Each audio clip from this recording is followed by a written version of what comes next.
welcome to Tech Leveler. I'm Lee, and in this super quick video I'm going to show you a hidden feature on Windows 11 that is not turned on by default.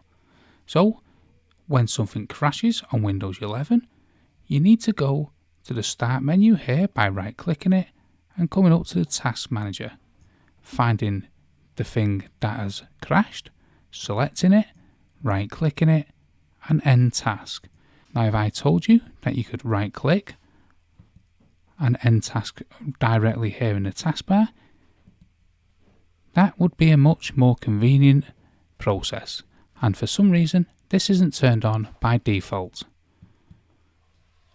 So to turn it on, come to the Start menu, right click, come up to the Settings. Once you're in the Settings, come to System here on the top left.